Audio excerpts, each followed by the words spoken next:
It did not start with a commotion, but rather with a pattern. A murmur echoing across the cosmic static. Dr. Eris Thorne, a man whose eyes were forever carved with the ghost of 1,000 computer displays, was the first person to notice it. His beard was a tribute to the many nights he had spent working.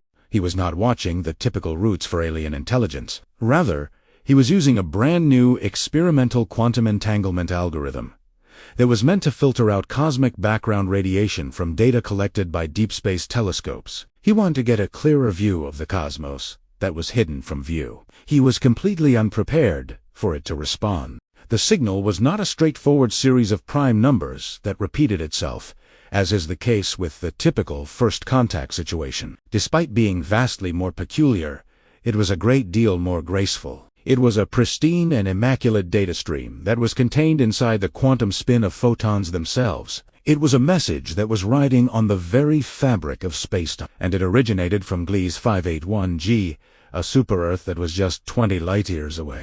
Mathematics, which is a language that is understood everywhere, was the first layer. The basic constants, the structure of DNA, and the harmonic frequencies of hydrogen were all explained in this research. It was a way of saying, I am here, and I understand the same universe you do.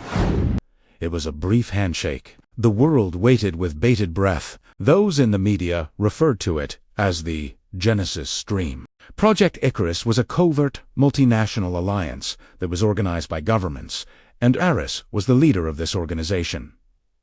The message was deciphered over the course of a year. In it were plans, including schematics for a superconductor that could operate at room temperature, a treatment for a particular kind of metastatic cancer, and the theoretical foundation for a wormhole that could remain stable. All of humanity was overjoyed.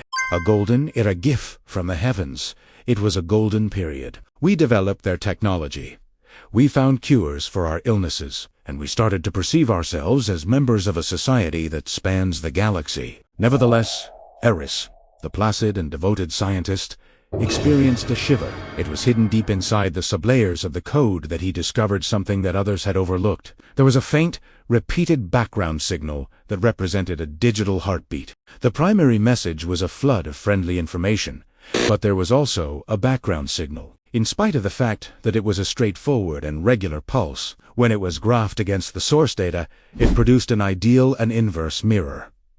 It was not a means of transmitting information. Rather, it was a response to it. Through his covert efforts, he was able to isolate this echo, as he referred to it. It was put through each and every analytical model that he has. A bioacoustic software, which is often used for the purpose of analyzing the emotional cadence of animal sounds, was the instrument that he utilized one evening. His face became drained of blood as a consequence of the outcome. The echo did not serve as a gesture of happiness or a welcome. The pattern showed a significant and widespread sense of unease, a scream that was converted into unadulterated data. A presentation of his results was given to the Council of Project Icarus. Despite the fact that his voice was shaking, he maintained, "We are not having a conversation. A captive is speaking to us at this moment. The most important message, the present. It is a letter demanding a ransom. As the prisoner, the echo is the one." The discussion was really heated. It is possible to dismantle the worldwide technological revolution on the basis of a feeling derived from a background signal. The idea seemed inconceivable. Alas, however, had a hypothesis, and it was a scary one. He claimed that the primary message was unquestionably flawless. Our issues are being solved, and we are becoming reliant on it. The goal is not to teach us how to fish. Rather, it is to provide us with a feast while waiting for us to forget how to hunt. What happens if it's a lure? Is that a Trojan horse? Is it possible that the entity that is transmitting the primary message is not from Gliese 581 grams at all, but rather is utilizing the planet as a relay, and the mind of the local inhabitants of the planet is being used as a processor to build its lure? It was said that he was paranoid and mocked. The Cigna persisted, and mankind, enamored with progress, proceeded to download and put the plans into action for further development. Eris, in a state of desperation, did the only thing that came to his mind. In order to formulate a response, he made use of the quantum communication rules that were obtained from the signal itself. There was no further mathematics or physics that he sent. It was a single, compressed file that included the full of Beethoven's Symphonie None, which is known as the Ode to Joy. A message of shared emotion was conveyed via the artwork, which was a piece of art that encompassed struggle, despair, and final victory. The hush lasted for a number of months. The signal coming from Gliese 581 grams then underwent a shift. The deluge of plans began to subside. There was no longer any primary message. There was nothing left save the echo.